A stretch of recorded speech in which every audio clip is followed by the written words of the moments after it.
गुरु प्यारी साध संगत जी, राधा स्वामी जी।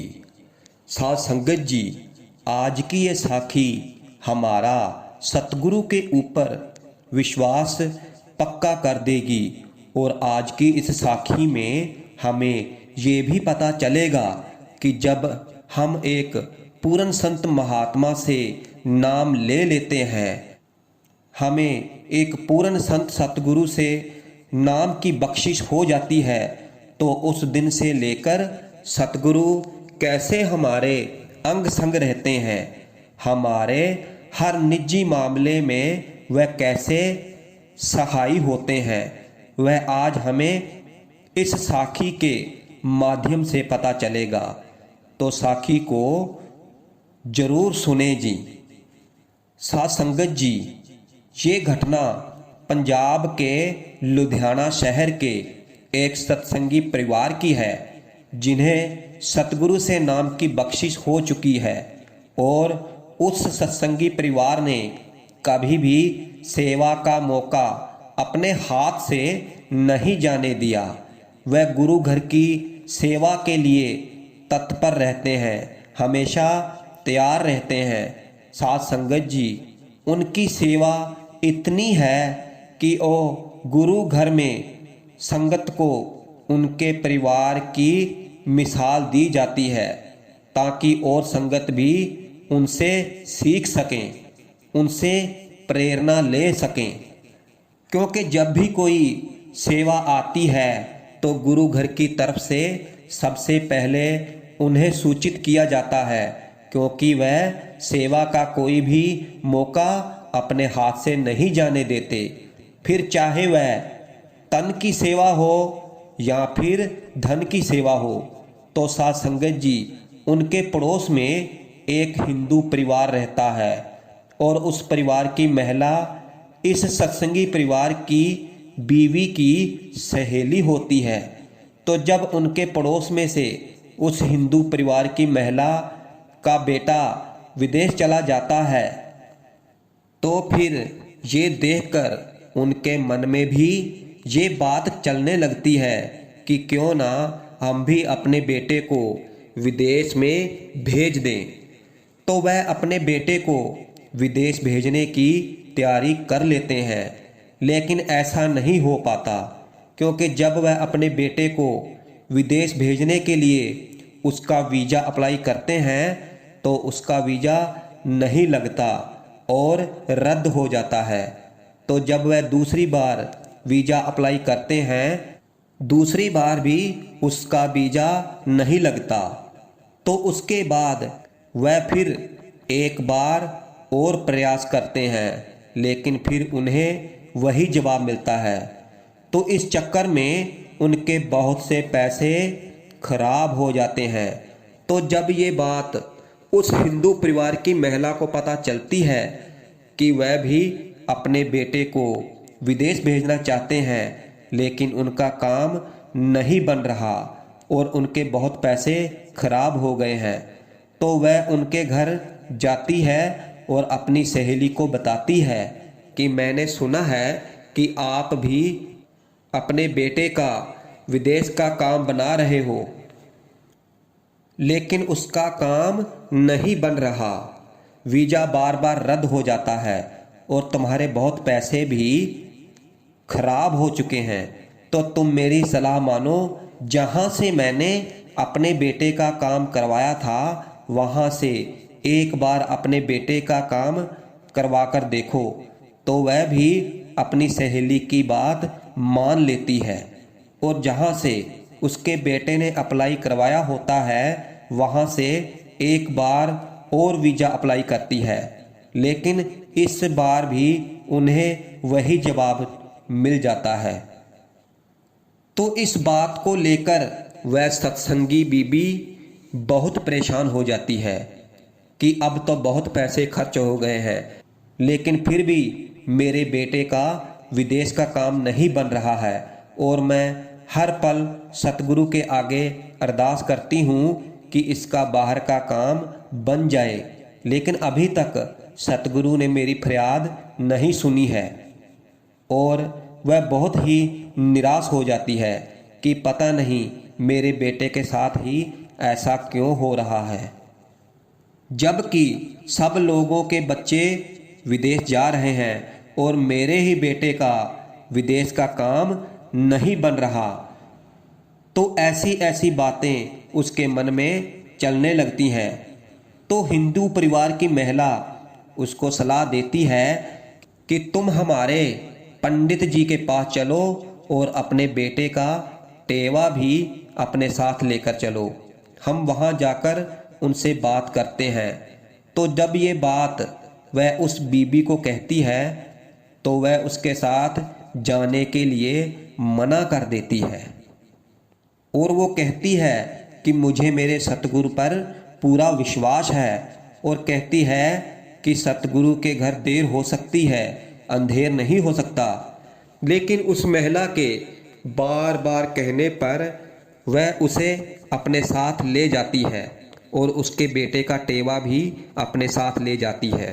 तो जब वह दोनों उस पंडित के पास जाती हैं और अपनी सारी बात उनसे कहती हैं, तो सबसे पहले वह जो पंडित होता है वह उस लड़के का टेवा अपने हाथ में लेकर देखने लगता है और देखते ही उसकी माँ को ये बात कहने लगता है कि आपके बेटे का बचाव केवल आपके ही कारण हो रहा है और आपके जो गुरु हैं उनकी दया मेहर का हाथ सदा ही आपके ऊपर है, इसलिए आपके परिवार पर कोई आँच नहीं आ सकती। वह सदा ही आपके अंग संग है, उनकी अपार कृपा आप पर बरस रही है और इस टेवे के अनुसार ज़्यादा से ज़्यादा यही संभावना बन रही है कि आपका बेटा गलत रास्ते पर चलने लगेगा, नशे करने लगेगा, और ये केवल ग्रहों की चाल की वजह से ही हो रहा है। लेकिन जल्द ही आपके बेटे के ऊपर से ये प्रभाव खत्म हो जाएंगे। तो साथ संगत जी, जब ये बात वह बीबी को पता चलती है तो वह वहाँ पर बैठी बैठी ही रोने लग जाती है, क्योंकि उसे इस बात की समझ आ जाती है।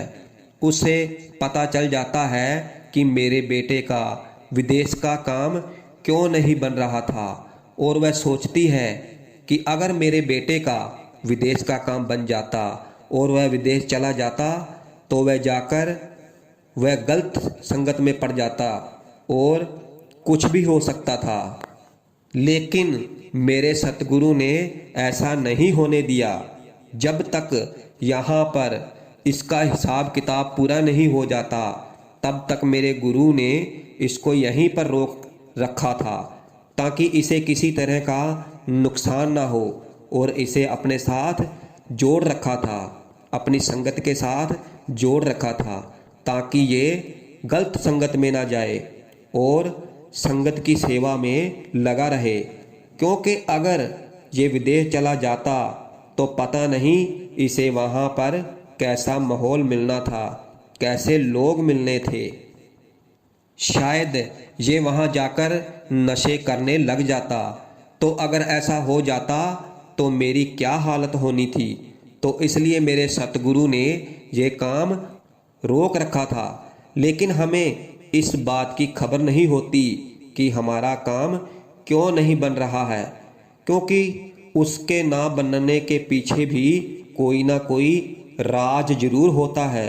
सतगुरु की कोई दया मेहर उसके पीछे छुपी होती है जो हमें नज़र नहीं आती, क्योंकि गुरु हमारे लिए वही करता है जो हमारे लिए अच्छा है, और जिसे वह नामदान की बख्शिश कर देते हैं, जिसकी जिम्मेवारी वह ले लेते हैं, उसकी पल पल संभाल करते हैं। और सतगुरु कोशिश करते हैं कि मेरे सत्संगी को किसी तरह की तकलीफ ना हो, किसी तरह का दुख ना हो।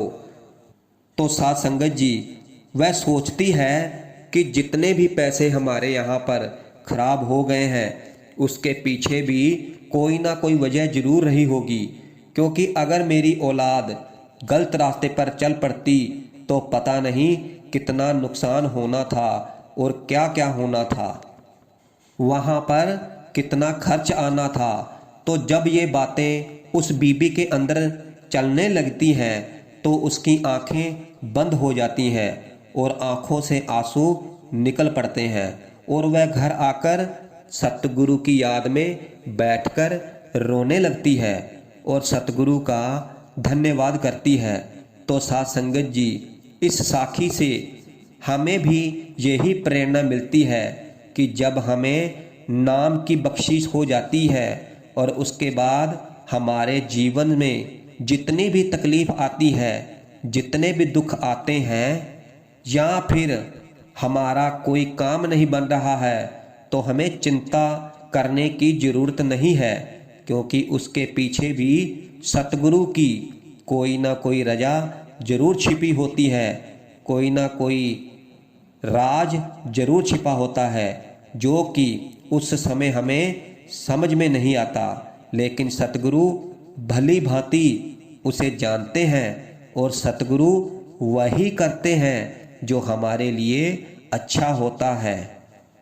क्योंकि मालिक के घर देर हो सकती है, अंधेर नहीं हो सकता। ये बात अक्सर सत्संग में भी फरमाई जाती है।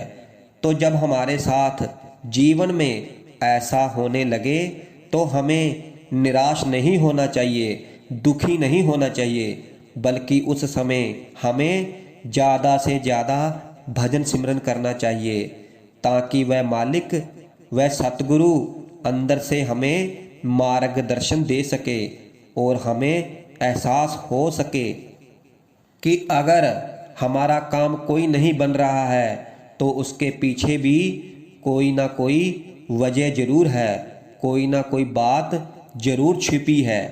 तो जब वह बात हम समझ लेते हैं तब हम उस मालिक की रजा को समझ लेते हैं, तब हमें समझ आ जाती है। जब हमें वह समझ आ जाती है उसके बाद हम सतगुरु के आगे कोई प्रश्न नहीं करते हैं, कोई सवाल नहीं करते हैं कि हमारा ये काम क्यों नहीं बन रहा, क्योंकि हम अपने सतगुरु की लीला को समझ लेते हैं, उसे भली भांति जान लेते हैं और गुरु हमारे लिए जो करता है अच्छा ही करता है।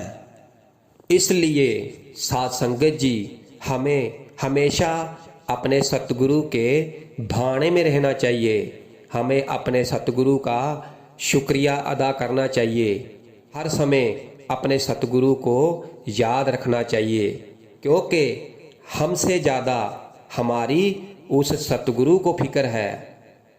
अगर हम सच्चे मन से सतगुरु को याद करते हैं, सतगुरु को अपने आसपास देखते हैं, तो सतगुरु भी हमारी मदद करते हैं।